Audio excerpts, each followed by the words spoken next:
Hello everyone, welcome to our channel Education Hotspot. So this is the next important video for your Jharkhand Lady Supervisor Sociology exam.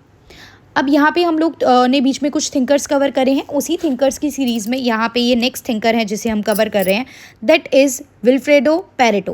Pareto के बारे में देखो, सीधा सीधा इनकी किताबों के नाम पूछ सकता है, इनके कुछ सिद्धांत आपको देके पूछ सकता है कि ये सिद्धांत किसका था। तो हम इन चीज़ों पे बात कर लेते हैं ताकि आपको थोड़ी सी क्लैरिटी हो जाए और वो सिद्धांत बात क्या करता है। और अगेन मैं जो ये वीडियो बना रही हूँ, आपको पहले ही पता है, हर वीडियो में मैं बोल रही हूँ 100% फॉर्म में मैं आपको नहीं करा रही हूँ, बट मैक्सिमम जितने भी इंपॉर्टेंट टॉपिक हैं वो थिंकर के, वो सारे मैं आपको यहाँ पे एक फास्ट ट्रैक वे में रिवाइज कराऊंगी। राइट, कोई भी वीडियो 15-20 मिनट की आपको नहीं मिलेगी, सब शॉर्ट वीडियो, सो दैट हम जल्दी चीज़ों को कवर कर पाएँ। तो अगर किसी को कोई डाउट रह जाता है तो आप वो डाउट क्लियर कर सकते हैं। पहला टॉपिक यहाँ पे आप देख रहे हैं, अच्छा हिंदी मीडियम वाले बच्चे डरेंगे नहीं, आपको पता है मैं दोनों मीडियम में ही नोट दे रही हूँ, तो ये यहाँ पे भी आपको देखने को मिल रहा है, हिंदी में भी नोट्स हैं और ये नोट्स आपको पीडीएफ जो है वो टेलीग्राम पे शेयर कर दी जाएगी। तो पहला टॉपिक है हमारा प्रभु वर्ग का संचरण यानी circulation of elite. Elite people कौन होते हैं? एलीट पीपल वो बोले जाते हैं जो वेल्दी हैं। प्रभु ग्रुप में आप डाल रहे हो मतलब वो लोग वेल्दी है, वेल्दी है मतलब पैसा पावर उनके पास है। तो यहाँ पे पैरेटो ने इस चीज़ के रिगार्डिंग बोला है। पहली बात तो इटली से बिलोंग करते थे, सोशोलॉजिस्ट और इकोनॉमिस्ट भी थे एक बहुत ग्रेट, तभी ये ऐसी चीज़ों पे बात कर रहे हैं जो आर्थिक असमानता, आर्थिक रूप से जो चीज़ें बराबर नहीं बटी हैं, कुछ ही लोगों के हाथ में पावर है, इस तरीके की बातें ये करते हैं। अब ये कहते हैं कि सोसाइटी को ना हमेशा माइनॉरिटी और एलीट लोग करते हैं। माइनॉरिटी मतलब यहाँ पे माइनॉरिटी कास्ट नहीं है, माइनॉरिटी मतलब नंबर की बात है। जो कम संख्या में ऐसे लोग होते हैं जो एलीट में जा रहे हैं।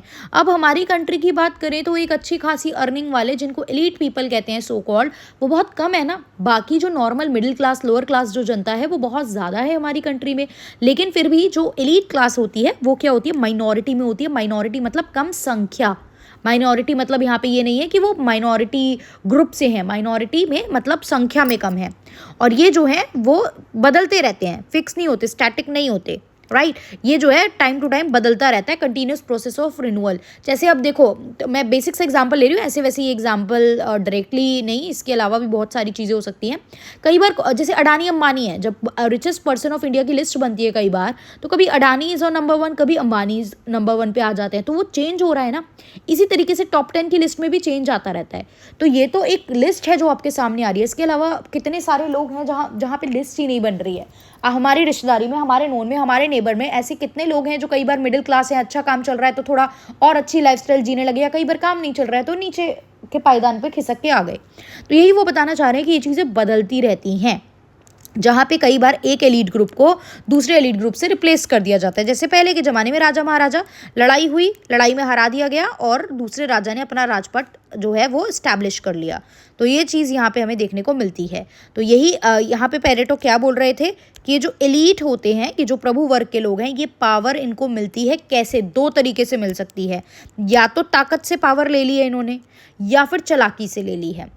एक होता है ना 2 चीज़ें की, या तो आप दिमाग चला रहे हो जब युद्ध की सिचुएशन है, जब कॉन्फ्लिक्ट की सिचुएशन है, या कोई एग्जाम देना है, या तो 10-10 12-12 घंटे पढ़ के बहुत एक्सट्रीम हार्ड वर्क करें, या समटाइम स्मार्ट वर्क, कनिंगनेस आपकी काम कर रही है। तो यही चीज़ इन्होंने बोली, फोर्स एंड कनिंग की बात की। तो यहाँ पे बलपूर्वक या फिर थोड़ा चालाकी से, हिंदी में बोल रही हूँ मैं क्योंकि बार बार ऊपर नीचे करके पढ़ूंगी तो टाइम बहुत वेस्ट हो जाएगा। पीडीएफ दे दूंगी, आप लोग उसके अकॉर्डिंग सुन सकते हैं। तो ये जो बलपूर्वक जो आप पावर लेते हो उसको इन्होंने लॉयन बोला, बिकॉज लॉयन आप जानते हैं पावरफुल होता है। एंड फॉक्स यानी लोमड़ी, शेर और लोमड़ी का सिद्धांत की बात की। तो अगर आपसे पूछा जाए शेर एंड लोमड़ी का सिद्धांत किसने दिया, fox and lion and foxes की बात किसने करी है अपने सिद्धांत में, तो पैरेटो ने करी है। क्या कहते थे वो? पावर जब बलपूर्वक आ रही है तो उसको लॉयन की कैटेगरी में डाला, और जब फोर्सफुल आ रही है तो उसको, कनिंगनेस, चालाकी से आ रही है तो उसको फॉक्सेस की कैटेगरी में डाला। पहला कंसेप्ट हुआ। दूसरा कंसेप्ट इनका है 80-20 प्रिंसिपल, या जिसको पैरेटो सिद्धांत भी बोला जाता है। अगेन इकोनॉमिक्स से रिलेटेड, क्योंकि इकोनॉमिक्स थे तो उसके रिगार्डिंग काफ़ी बात की है कि आर्थिक चीज़ें कैसे समाज पे प्रभाव डालती हैं। तो इन्होंने यहाँ पे ये बात करी कि जो 80% इफेक्ट है वो 20% कारणों से ही आता है।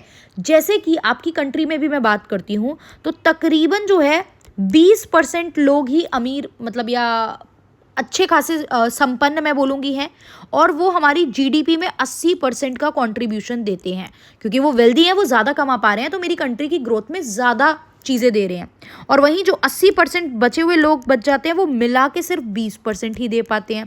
तो ये चीज़ इनके 80-20 प्रिंसिपल की बात कर रही थी कि जो 80% जो है वो इफेक्ट आता है वो 20% कारणों से ही आता है, जिसको आप अलग अलग फील्ड में अप्लाई कर सकते हो। जैसे 80-20 एक मैंने करके दिखाया ना कि कितने लोग काम कर रहे हैं और उतना कमा कितना पा रहे हैं, तो इसको बहुत सारी अर्थव्यवस्था से रिलेटेड फील्ड में जो है आप अप्लाई कर सकते हो। तो हिंदी में भी देख लो एक बार, ये सिद्धांत क्या कहता है। ये सिद्धांत कहता है कि 80% प्रभाव जो है वो 20% कारणों से ही आता है, और इसको बाकी जगह भी, अर्थशास्त्र के अलावा भी काफ़ी जगह आप लागू कर सकते हो, वो ये कहना चाह रहे थे। तो 80-20 सिद्धांत किसका था, अगर ये एग्जाम में पूछ ले तो भी पैरेटो का है। सर्कुलेशन ऑफ एलीट, प्रभु वर्ग के बारे में पूछे तो वो भी पैरेटो का है। फिर इन्होंने बात की कि जो ह्यूमन बिहेवियर है वो दो एलिमेंट, जो इंसान का व्यवहार होता है, बर्ताव होता है, वो दो एलिमेंट में बचता है, रेजिड्यू एंड डेरिवेशन। हिंदी में भी आप देख लेंगे, दो तरीके में ये रेजिड्यू एंड डेरिवेशन ही लिखा हुआ है वैसे यहाँ पे।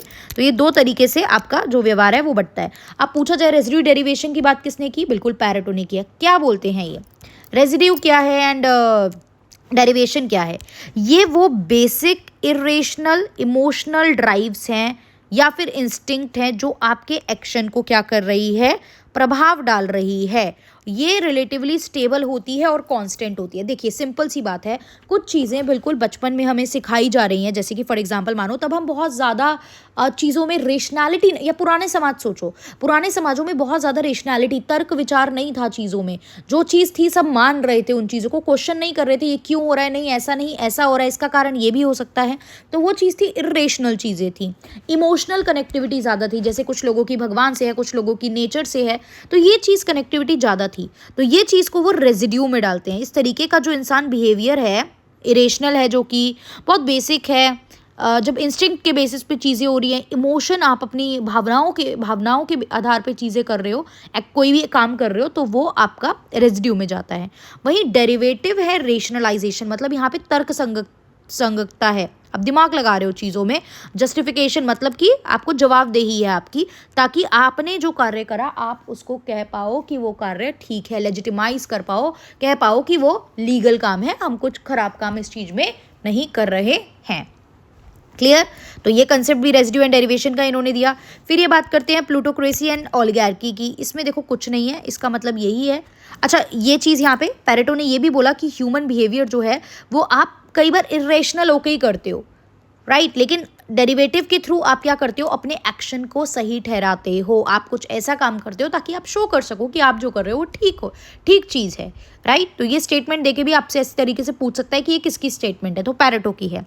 ये कुछ नहीं है, ये वही है जो मैं ऊपर बता चुकी हूँ कि पैरेटो ने क्या बोला कि सोसाइटी जो है ना उनको डोमिनेट कई बार कुछ ही लोग, एक छोटा सा समूह होता है वेल्दी लोगों का, क्योंकि वेल्दी लोग तो कंपैरेटिवली अगर पूरी पॉपुलेशन जनसंख्या के हिसाब से देखें तो कंपैरेटिवली कम ही है ना।